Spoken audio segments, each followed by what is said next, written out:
Hey Gators and sports fans, get all your Gator talk, news, analysis, and opinions on the Pod Up with Matthews in the Morning podcast. Find us on your favorite podcast platform or watch us on Facebook Live between 8 a.m. and 9 a.m. every weekday. Pod Up, because we are Gator fans. So say it's great to be a Florida Gator. Good morning. Welcome to a Friday edition of Pod Up with Matthews in the Morning from the Crime Prevention Security System Studios. Large enough to serve you, small enough to care. We have made it to Friday, and we are only about, I think we're less than 80 days till kickoff. Does that sound right, JC? That is, yeah, it does. No, it's way less than that. It's got to be like 70. It's in the 70s or in the 70s. Yeah. What am I thinking? Yeah, that's okay. That's all right, math. I think. Well, I was pretty good at math, by the way. Yeah. I'm not good at a lot of things, but I was good at that. We are, this is the Friday edition. We have JC. We will have the new voice of the Gators, Sean Kelley, will join us at 8:30. If you got any questions or comments for him, shoot them to us on the Titan MRX line or on Facebook Live, which is brought to you by Meldon Law. JC, welcome to the program. Okay. What is there to talk about? Well, first of all, did you watch any of the Scottish Open? I want Marissa to know that I've been thinking about her dementia issues with these cans, even though you've blown it off. And I might use this glass when I'm finished. There you go. Well, we do have some Gator recruiting news. They picked up two big-time four-star recruits, quarterback Marcus Stokes and running back Trayon Webb, local kids in the Jacksonville area. There you go. I know nothing about them. Right. He asked, what do I know about? I don't know anything. They're running back. The running back, you want to get the running back and a quarterback, JC. Yeah, people that are responsible for putting the football in the end zone. Yes, okay? That's always a good thing. And here's the thing.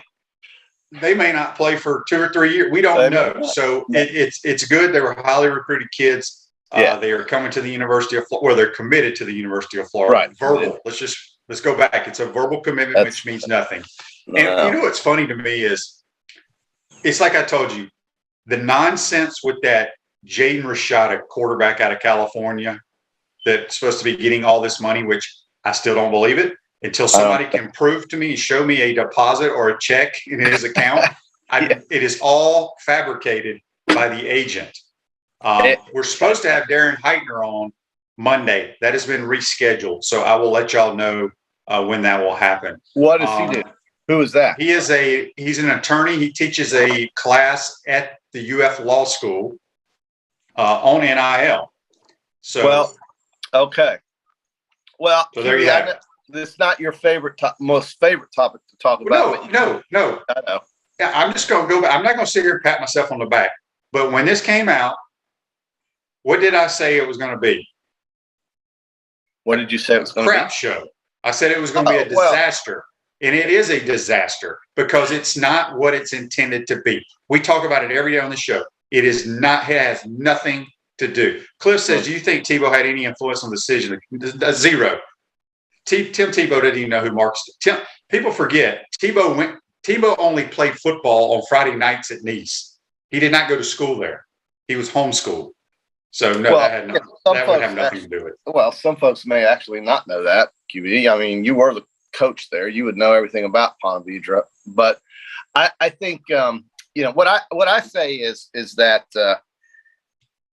we spent a lot of time blabbering about this guy's bank account, and that's just not really why we're here. I don't care about the kid's $9 million or $900,000, actually, to tell you the truth.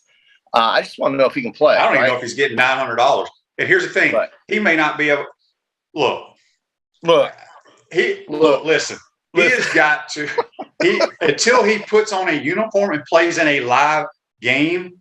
Right. You don't know if he's going to be any good or not. It's that simple. No, I mean he's got the ability to now further his career. Great. And that's what we're all trying to get to. And that's what these kids are about. And what their bank accounts look like is, Bryce Young. By the way, QB, let me ask you something. Do you know off the top of your head, not that I want to go back because I hate looking backwards, but we talked about or I heard you talk about, there are 6 teams that basically have realistic chances of winning the national championship. Everybody else is playing for second, third, and fourth and all that. But did you know last year, QB, tell me off the top of your head, take 3 seconds to tell me who finished in second place in the SEC West last year. In the second in the SEC West? Yeah, last year. Real quick. Who was it? Auburn. It was Mississippi, and they were 6-2. And they were 6-2. Let me ask you this. Who won the 3-team tiebreaker for third place in the SEC West last year? Go ahead. Mississippi State. They were second in the tiebreaker. Arkansas was first, and the Aggies, the Texas Aggies, everybody's greatest team ever, was 5th.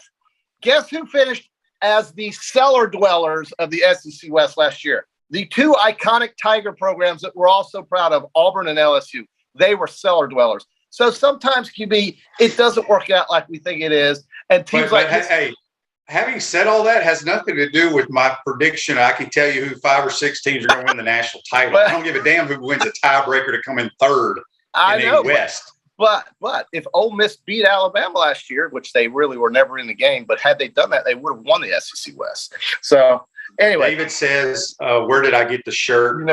This is my company that sells these. David, shoot us an email. We'll get you the link to it." Here's a Facebook Live brought to you by Melvin Law. Joseph says, okay, I'm going to try to pronounce this. DeQuavius Sorey and Eugene Wilson are committing today. It ain't over, folks. I think Eugene Wilson's that big 6'7", 300-pound offensive lineman out of IMG. I'll say this. You know what I love about Billy's, but what I've noticed about his recruiting, and the same thing happened at Louisiana. This dude gets tractors on the offensive line. I mean, he gets big, bulldozing-looking dudes, man. They're big people. And he has a formula talking about your wingspan, your hand size, all this stuff that they plug in. And if you don't fit that, you probably ain't going to get an offer. Well, whatever works for you. But I think Louisiana was very successful moving the football in most of their games, and you have to do that with a good offensive line. You can't do it with a bad one. So, Bruce Ogre State Farm Office is a team of dedicated insurance professionals ready to help life go right with the right insurance options for you and your family. Visit ogreinsurance.com. Give them a call at 352-240-1779. Speaking with JC on the Titan More Hotline, we'll be joined by the voice of the Gators, Sean Kelley. Sean Kelley. Maybe I should have him. We could practice. He and I could do a little practice session here, calling the first series of the Gators season. We don't know what's going to happen. Well, I think your viewers would be very interested in that. I think it's exciting for you, QB, that you're going to be the full-time guy now doing this. And your record on the road last year was quite abysmal. We haven't won a game since I called. But here's the thing. JC. Go ahead. I can't help us block and tackle, and I can't help us throw and catch from the booth. Okay. No, you can't. But you can tell us what's wrong at least. But I hopefully you won't be saying a lot of what's wrong, but rather what's right. And it's exciting to get to meet somebody and start to work with somebody new. So I know you're looking forward to this. And I don't know him as well as maybe I probably should. To tell you the truth, QB. And this is not an indictment on the medium, but I just don't listen to much radio. Obviously I go to the games or I'm watching it on TV or streaming, but I know a lot of Gator fans sometimes turn the volume down and listen to the voice, or if they're traveling and they don't have access to a TV, which is kind of hard to believe that anybody wouldn't have one. But, radio is still a vital part of expressing what the story is. And so this is a big deal. It's a big hire. It's a very important hire for Florida because he is representing now what people hear about Gator football. And you're going to be the guy that tells us why it happened. So I think it's great. Andy asked, Shane, what do you think the first play of the season will be? An 80-yard bomb or 3 yards in a cloud of dust? I think a lot of it depends on the situation, Andy, where we receive it. We may get a turnover and have the ball on the plus 25. We may be backed up. Who knows? I think it's all determined on field position. I'm going to guess it's going to be put on the 25-yard line 1st and 10 because the ball's going to go in the end zone if they win the coin flip. And if they don't win the coin flip, I'm not going to say what Utah's going to do. So, yeah, Chris says he likes to see that almost all the players that Billy's recruiting also play basketball, meaning they are athletic. Yeah, I agree with that 100%. I don't know if I want my football players playing basketball. JC, what he is referring to. I know high school. In high school, you do want them. I want those guys. The better athletes play multiple sports. For all you little kids that listen to this program, since you ain't in school during the summer, get your asses out off the couch, quit eating Cheetos, and go play multiple sports. Ain't none of y'all going to be Mike Trout. You know, this nonsense about – I tell this story all the time, JC. What's that? I had a kid that I coached at a local high school here. Yeah. He was on the basketball team, okay? Right. He was 6'2", but he was the starting center on the basketball team. Excellent athlete. Sure. I'm watching him, and he was good friends with my son. And one of the point guards was about 6'1". And I kept telling him, like, you guys are athletic. Y'all need to come play football. Well, the basketball coach won't let. I was like, I don't care. If all 3 or 4 of y'all come out there, there's nothing he can do about it. Okay.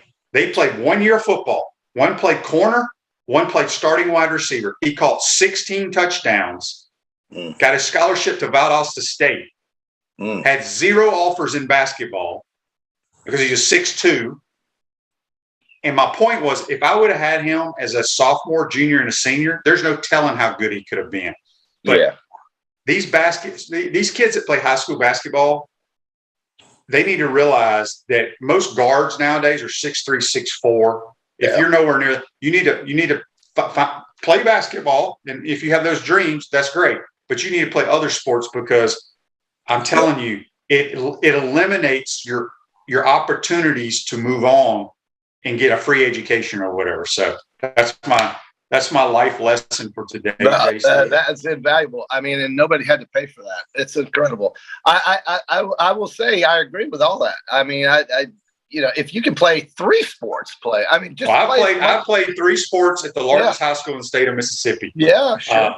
Play them all. And the more you play, the better athlete. And I'll never forget a buddy of mine. He was a walk-on the Florida football team.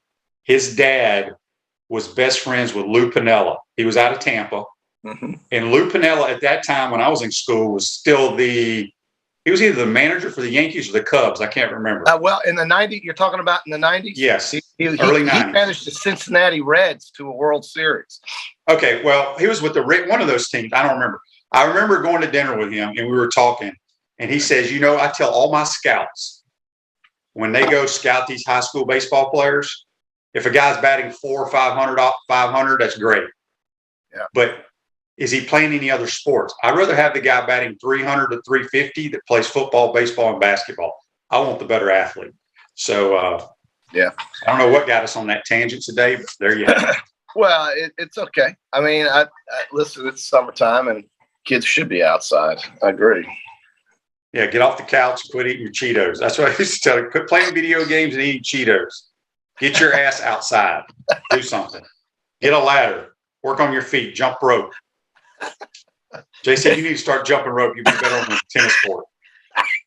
That is a fact.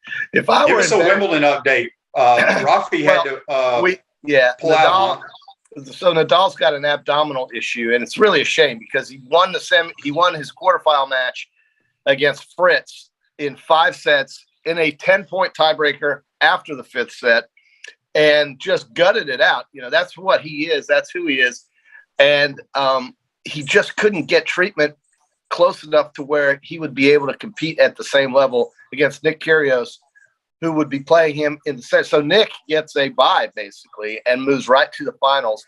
And then Djokovic is going to play some guy, Nori, I think his name is, and he'll beat him probably in 3 or 4 sets. So you're looking at Nick Kyrgios against Novak Djokovic. And here's the thing about Djokovic. If you follow tennis at all, I don't know if we have anybody who does or cares, but Djokovic is not vaccinated, or so he says.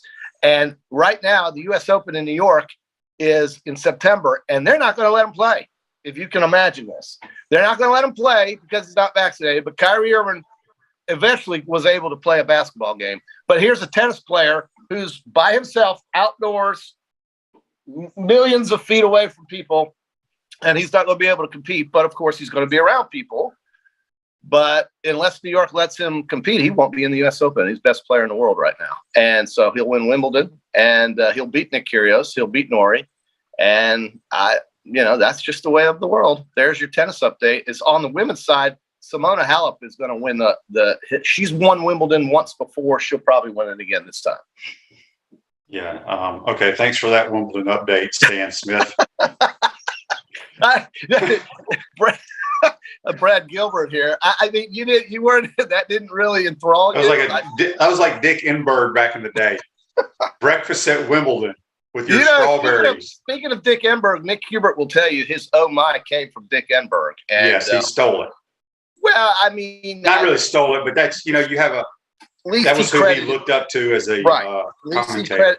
Exactly, and he credited Dick Enberg, who was a legend in this business. I'll tell you what you could ask Sean. You could ask Sean who is his idol, let's say. Who is the guy that he watched when he grew up in the morning, or listened to, I should say, when he grew up in the morning. I'll bet you he'll say something like Kurt Gowdy. Kurt Gowdy. I love Kurt Gowdy. And Kurt Gowdy was great. My two favorite baseball announcers, though, were the Saturday baseball game of the week was Joe Garagiola and Tony Kubek. And those two guys were just phenomenal. And that's what I grew up watching. I love Joe Garagiola. I think I want to say this. We'll ask Sean, but I think he grew up in St. Louis. So I would assume Jack Buck was his guy. That's 100% going to be Buck. What a great voice Jack Buck had. Yeah. Or it could be Harry Carey. Harry Carey was good in Chicago, and then his son Skip Carey, along with Ernie Johnson and Pete Van Wieren, were the three guys for the Atlanta Braves that we followed growing up watching the Braves on cable television.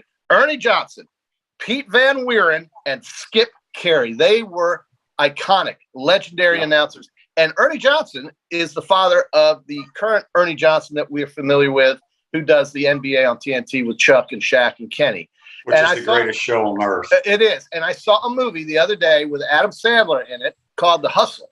And I'm not a big movie guy, as you know, QB. I like live events. I don't like watching stories. I like to see what's happening live. But I watched this movie, and it was a good movie.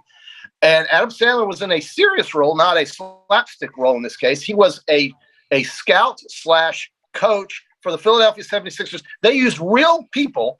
Doc Rivers, Pat Croce was in the movie. Anthony Edwards, the basketball player out of Georgia, was I guess you would call him the protagonist or the antagonist or somebody. He was the bad guy. Man, was he good in that movie. I didn't know Anthony Edwards was such a good actor. And it was a great movie. So where I'm getting at with this is that you get to see these players.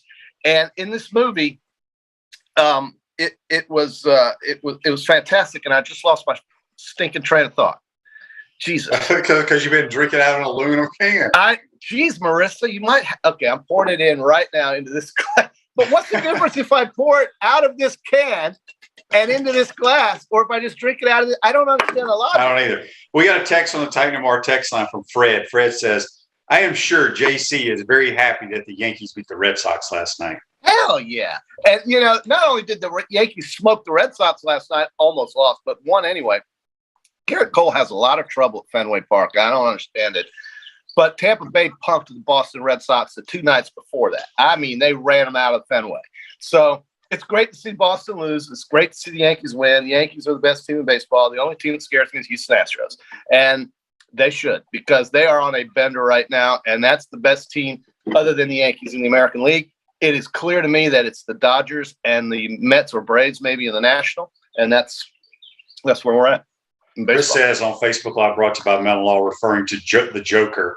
It's ridiculous. One of the most fit and healthiest people on earth, and he can't play an individual outdoor event. Very dumb. because of the psychotic lunatics in New York City, which there are many. So I don't know. Listen. I mean, this is what they want to do. It's their little party. Fine. But we all know who the best player is. We all know that.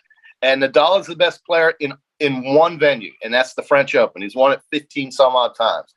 But he is not and he's got 22 or 21 Grand Slams. Djokovic is going to pass Federer at some point and be the all-time leader. We'll never see another time where you have 3 tennis players that are so dominant and so great, probably the rest of our lives, all play at the same time. Now, Federer hasn't played in a while, but at the time when he was in his prime, Joker was coming up, and Nadal. Oh, you'll never get 3 players of that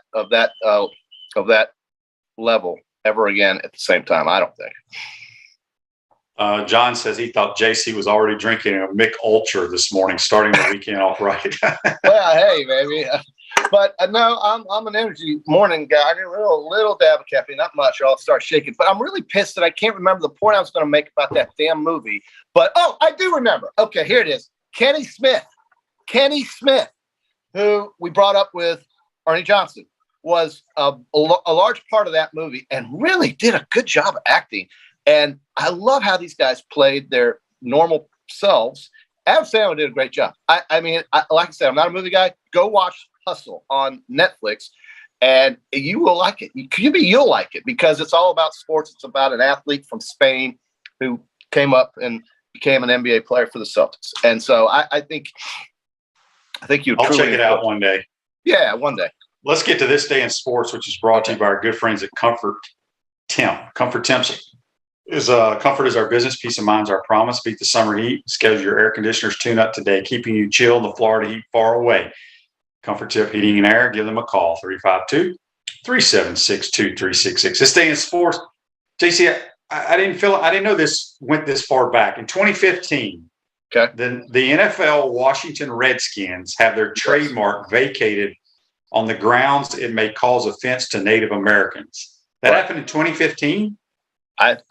Wow, I thought it was a lot sooner than that. I mean, that's 7 years. I thought it was just recent, though. Yeah, well, I think they changed their name just recently to the football team until they could figure out what to become. Well, they're the Commanders now. They are the Commanders now. They were the football team before, and this is what they want to do. Dan Snyder pushed back on this for decades. He never wanted to do it, and to him, they are the team he grew up with. That is his team. He bought them, but FedEx, the sponsor of the state, one of their biggest corporate partners, basically said, you change your name from the Redskins to something else or FedEx is out. Fred Smith is pulling out. Now, Fred Smith's no longer at FedEx, but that was the big problem. We also have, Cleveland Indians becoming the Guardians and on and on and on. But we still have the Braves, the Seminoles. And speaking of the Seminoles, QB, do you think they'll, the question is, why would the SEC or Florida want FSU in the SEC and Miami? It has nothing to do about why they want them. I mean, it's just, but why would Florida say, sure, go ahead? I mean, Florida ain't got. I mean, it ain't like we're voting on it. Well, I don't vote. That doesn't matter to me. Well, no, it doesn't matter to me either. It's about brands and bringing them into the league. But we're looking at soon here, and I know I got to go here in a minute, but we're looking at because I know you want to get Sean on here, but I know we are looking at 2 super or 3 super conferences, and the Pac-12 I think will cease to exist. Speaking of that, we had a YouTube comment that I wanted to read the other day. I'm going to read it to you now. Oh. It says, Shane, not yours and JC's best takes. If the SEC takes any combination of FSU, Miami, or Clemson, it would be a stupid move.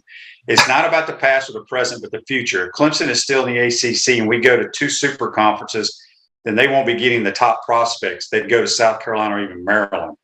Shane, you say it all the time. Current prospects have no clue who Danny is. That'll be Clemson, FSU, Miami in 10 years if they're still whatever conference.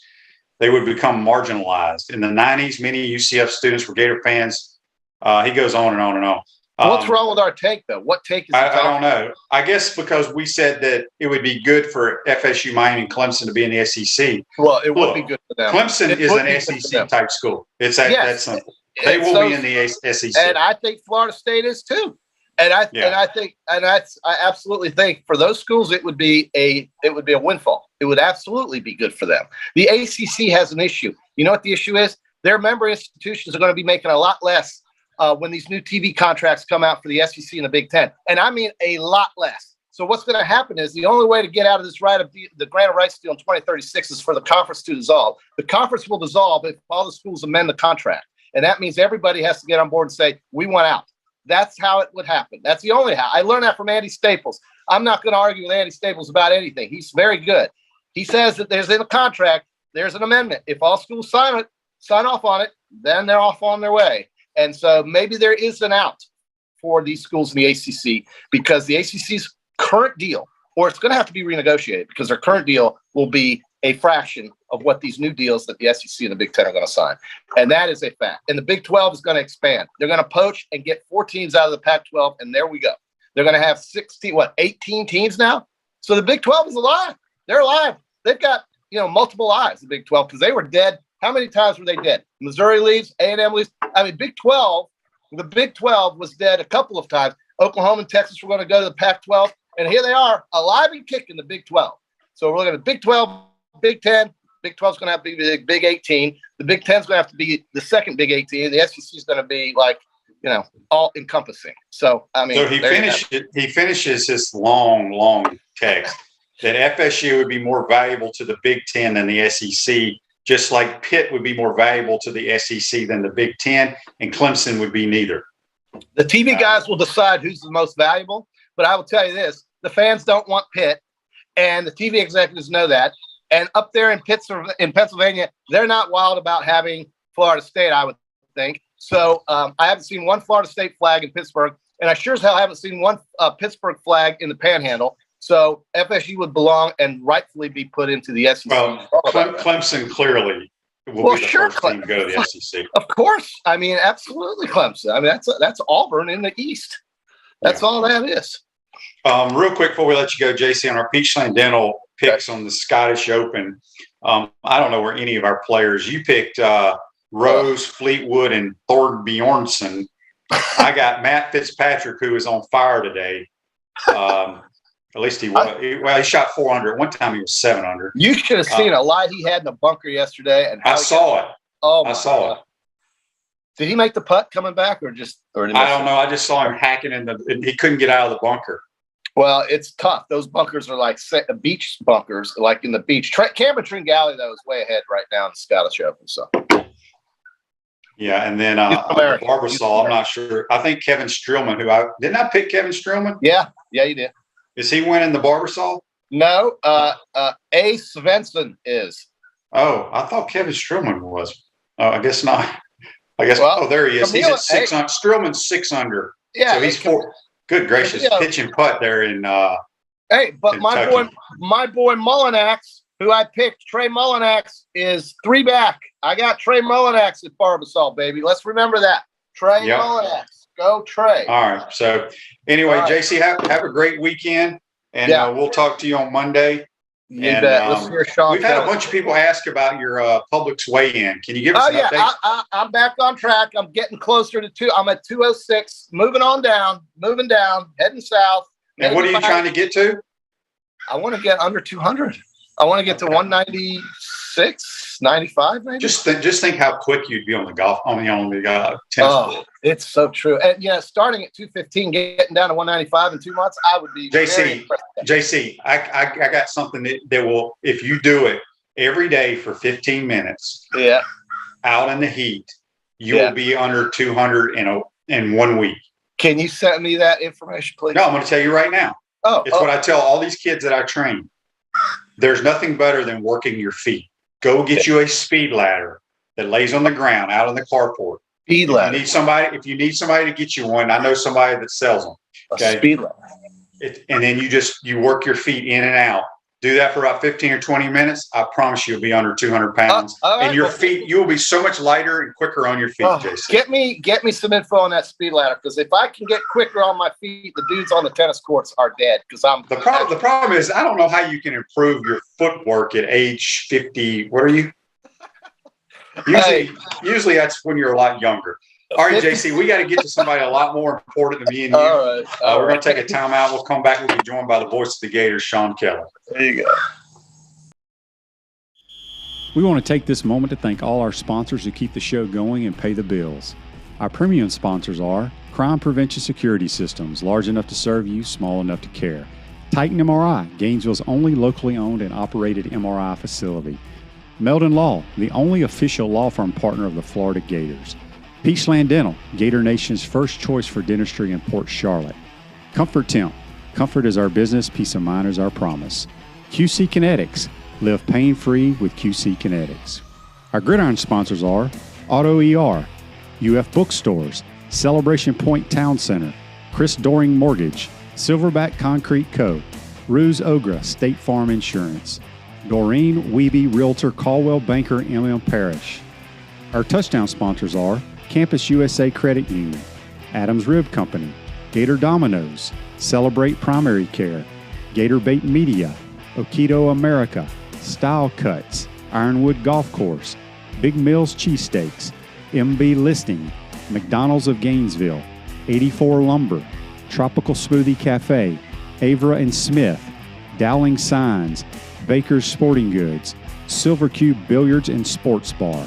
If you are interested in promoting your business on the show, visit potupwithshane.com and click the Advertise button. Again, thank you to all the great businesses that support the show.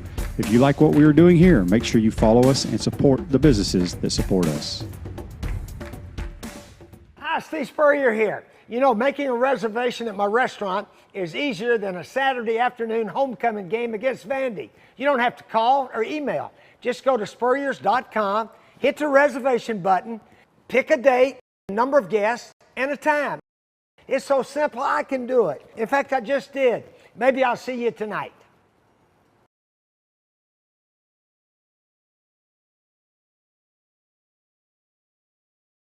Welcome back to the Crime Prevention Security System Studios, large enough to serve you, small enough to care. Celebration Points where the Gators go to celebrate with premium brands like Escape Apology, Sushi Hana, Regal Cinemas, Kilwins, Le Macaron, Prime and Pearl, and the HBC's restaurant Spurrier's Gridiron Grill, where every Saturday and Sunday from 11 to 2:30, you can get the hottest brunch in town. We'll see you at Celebration Point where the Gators go to celebrate. We're now going to go to the Titan MR hotline, and we're going to be joined by the new voice of the Florida Gators, Sean Kelley. Good morning, Sean. How are you, buddy? Doing great. Good morning. Well, I know it's been a whirlwind for you. Obviously, exciting times. Let's start out first because we've had a bunch of people text on the Titan MR text line. Just wanting to know, you working for ESPN, being their national college guy, what made you be interested in being the voice of the Florida Gators? Well, that's a really good question and a fair question too. Obviously, I had no desire to leave ESPN. Things were going great. Loved my new job that I'd had for the last 3 years. But ever since really, Shane, the start of my career, I've yearned to kind of be in the position that I'm going to be now at Florida, and that's to not only be the voice of a team again, but the voice of a major program, national brand like Florida, and really be part of a team again, in that beyond calling the games, serve as an ambassador for the teams that wear orange and blue and really become a member of the fabric of the community. John, let's talk about, I think you grew up in the St. Louis area. Was there, so I grew up in Mississippi and I played every sport. I remember, I was a pitcher when I was young. So I would, in the garage, I'd get a tennis ball. I'd throw it, try to throw strikes, and then I'd field ground balls because I played shortstop too. I'd take my football out and I'd throw balls at just a tree. I'd shoot basketball all day long. As a young guy who wanted to be a broadcaster, I'm just trying to picture a young guy. Would you watch a game on TV but turn the sound down and call it yourself? I didn't necessarily, start calling games in that sense. I was just a very keen listener on the radio and, observer and listener to games on television. But just like you, I played every sport I could get my hands on and practiced as much as I could. But Shane, unlike you, I think I realized in high school that my playing days would not go far beyond high school. And therefore, if I wanted to stay in sports somehow and make a career in sports, it would be probably as a broadcaster, certainly not as a player. We got a text on the Titan MR text line from Bob. He says, Sean, growing up, was there one main broadcaster that you liked listening to the most? Yeah, growing up in St. Louis, it probably obviously is Jack Buck, who was the voice of the Cardinals. I grew up with that, but I was blessed to live in a town where Dan Kelly was doing St. Louis Blues hockey and Bill Wilkerson was doing, Big Red football and Mizzou football. And so I grew up with great voices there in St. Louis that in a lot of cases weren't just local, they were national too. But yet they were true citizens of the town. And Jack Buck was synonymous with the Cardinals and as much of a member of the community as the St. Louis Arch. So, that laid kind of the foundation of what I expected this type of position to be, and a big reason why I wanted to be in this position too. We're speaking with Sean Kelley here on the Titan MR Hotline, the new voice of the Florida Gators, my partner in the booth. What would you say? We've had a couple people text also, multiple, want to know what is your favorite call or the most exciting call you've had in your career? Wow, that's pretty tough. Things that kind of stand out certainly would be, when I was with Tulane University, qualifying for the College World Series certainly was a spectacular moment. During my days with the New Orleans Hornets, / Pelicans, celebrating those big moments, off to the playoffs or breaking through to the semifinals for the first time. There were some significant and emotional broadcasts involved in and around Hurricane Katrina, whether it be what was going on in Oklahoma City when the team relocated there, or, being back in New Orleans, part-time and then eventually full-time in that team's return to New Orleans. That certainly sticks out. During my time at ESPN, I was blessed to call some really big games. The Clemson-Ohio State semifinal of the 2019 season was pretty spectacular. Got to visit some of the iconic places in college football and basketball. And then, just recently here, I got to call a combined no-hitter at Yankee Stadium in the last couple of weeks. So those are just some. I'm kind of skimming over the top here, but those are some of the more memorable moments, I guess, for me. One other thing that, when your bio came out after they hired you, I read, let everybody know if there's a fire in the stadium or in the radio booth, you can put it out for us. You're also a fireman. Well, I was from about 2012 to 2017, 18, somewhere in there. Since I've quote unquote retired from the fire service, just because my schedule got to be such that it wasn't beneficial for the department or for me and my ability to train and keep up with it. But I won't be as fast as I used to be, but I'll get it out, or at least I'll help us and others get out of there too. So I physically can't be as quick as I was when I was, being paid to do that. Jack asked here on, and this is probably tough to. I'm always curious about this as well. But Jack asked on the Titan MR text line, Sean, you call all the major sports. Is there a favorite that you have?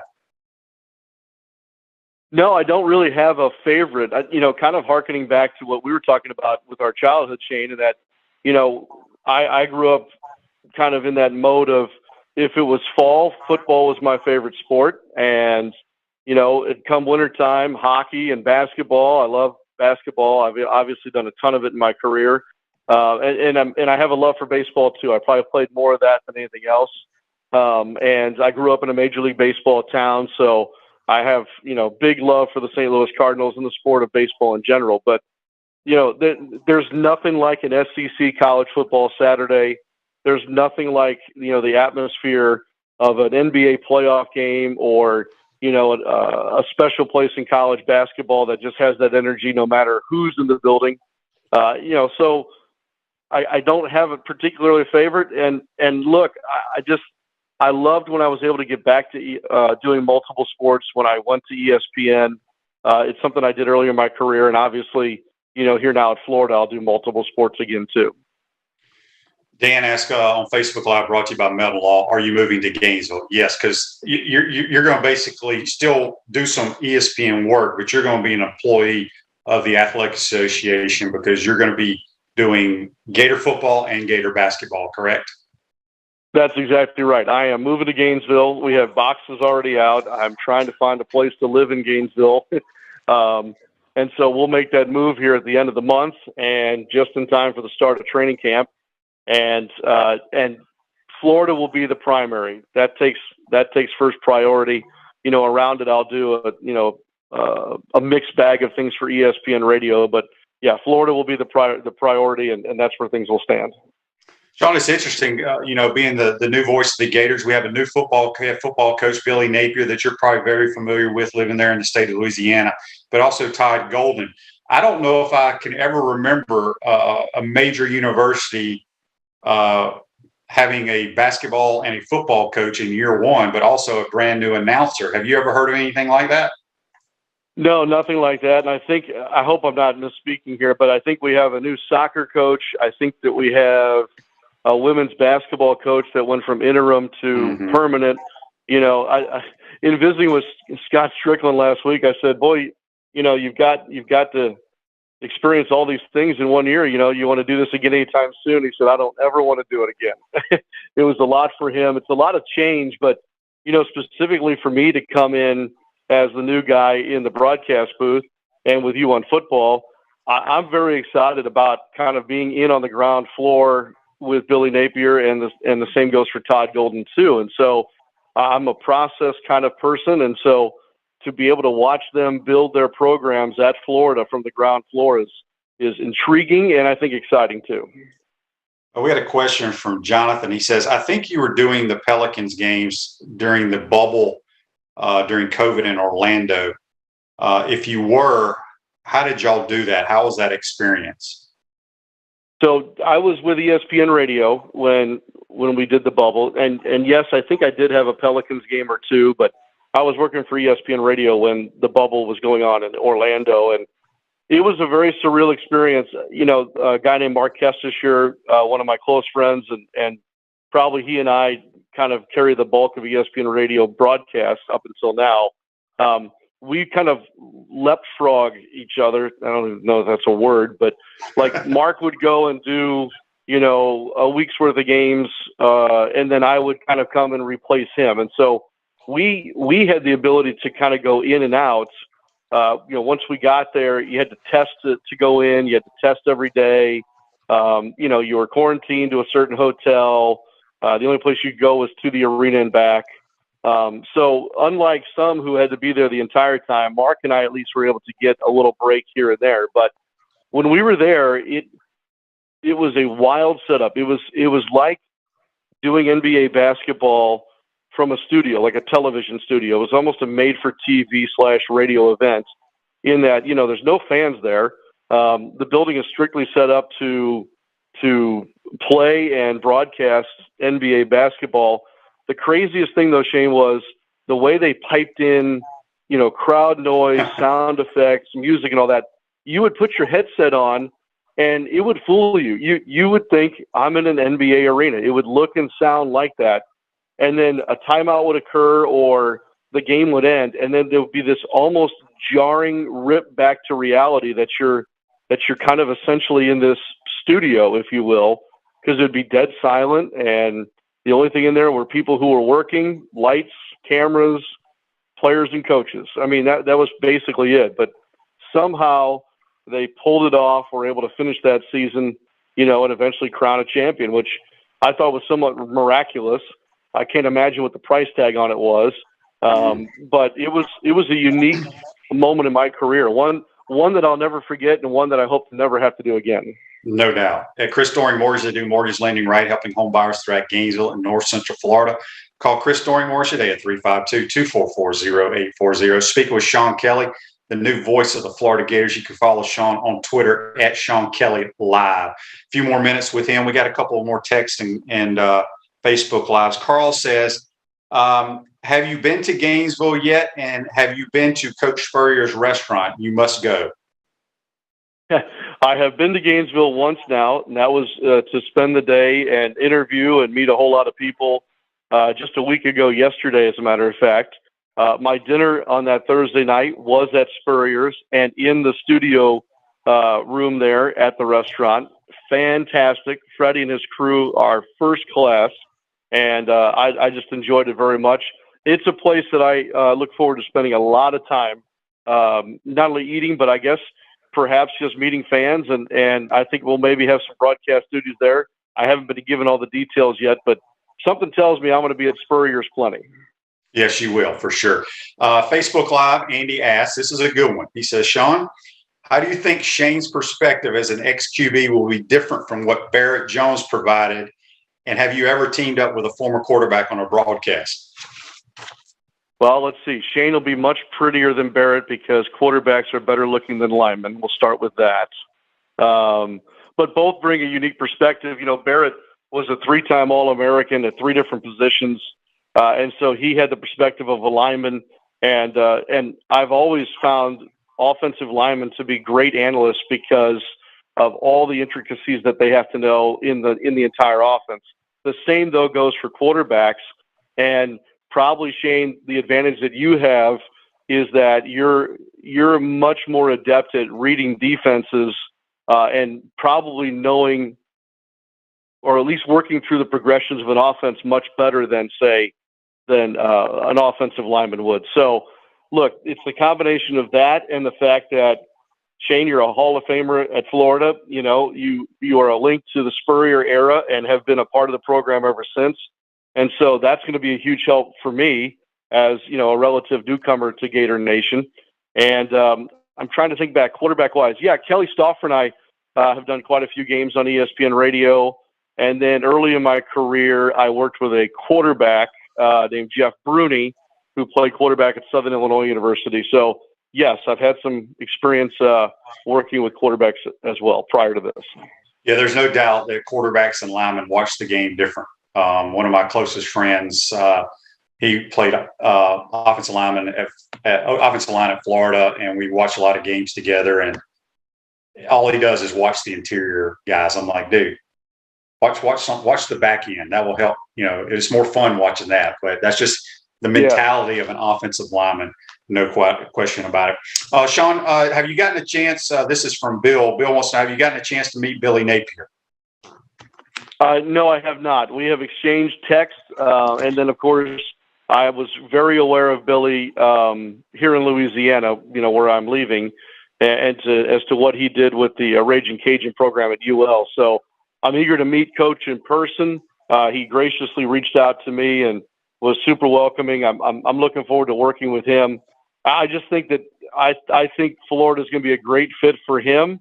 I think we'll all have to be a touch patient here at the start for him to install a new program.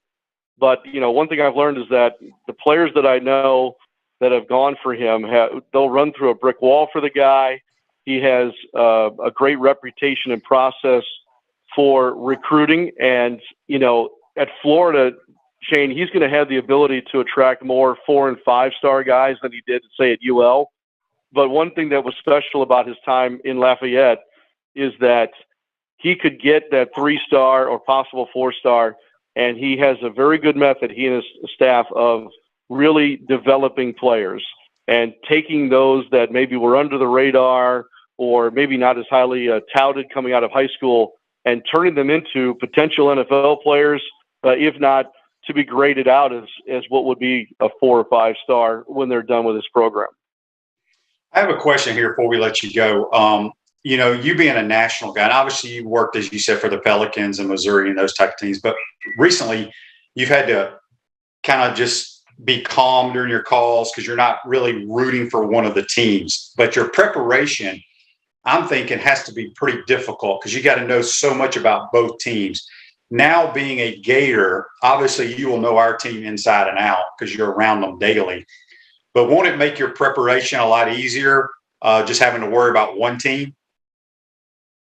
In that sense, yes. In all other senses, I will go about it probably the same. I probably over prepare to a fault, and that's okay because otherwise I'll feel, you know, like I've got the hives or something if I'm not doing kind of my normal prep. But you know, the added time that I'll get from being obviously familiar with our team moving forward is that I'll be able to dig deeper into Florida. I'll be able to dig deeper into our SEC opponents than I would, say, on a national broadcast where you have to consume so much. And because it's a national audience, you know, maybe you don't go as deep as you would when you are, you know, the voice of, you know, the Gators in this case. So you're kind of doing a little more skimming the surface of the prep. Obviously you have way more names and numbers to memorize on a weekly basis than say, it won't take me but, a couple of weeks here, even before the first game, to know Florida's players and numbers inside and out. So, yeah, I mean, I think there'll be less of the kind of the nuts and bolts, memorization stuff, but at the same time, the background work and the ability to find those stories and nuggets that are worthy of sharing and celebrating will be just the same as I do now.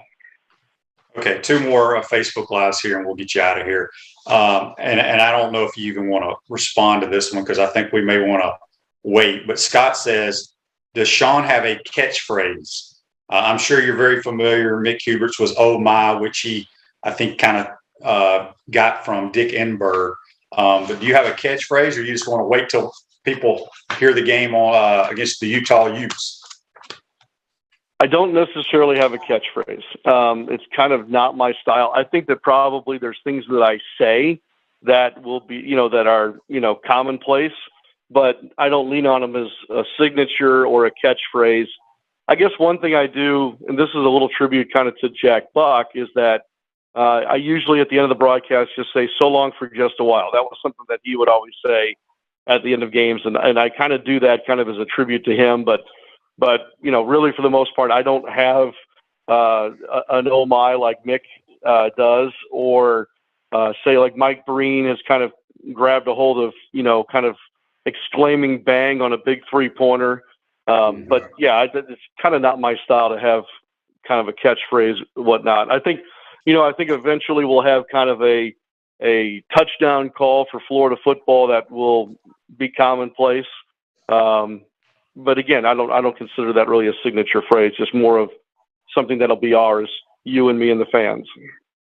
Robert says, have you ever called a game in the Swamp? No, strangely enough. Of all the great places I've been, I have never called a game in the Swamp. Every time that I've had Florida, which is only a few, it's always been the Gators on the road. So I am super looking forward to September 3rd. All right, last question here. I keep saying it, but this is the last one. On Facebook Live, brought to you by Mellon Law.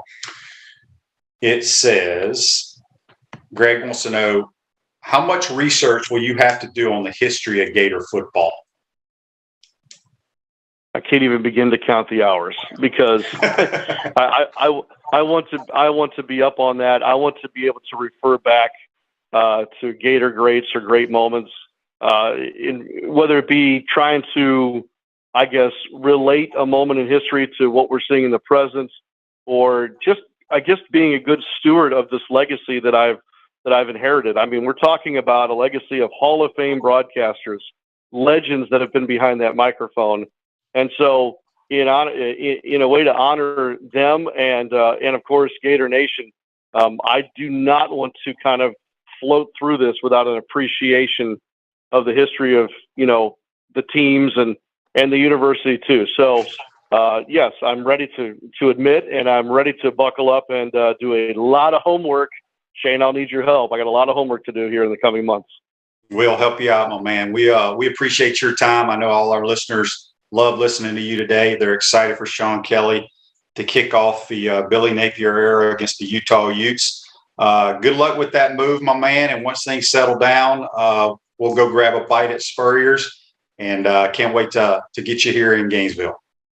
It can't get here soon enough. I can't wait. I'm honored, and I'm humbled, really, frankly, to be included. And I just want to say, Shane, the amount of welcomes and the graciousness of Gator Nation so far has been really felt by me and my family, and we can't thank everyone enough.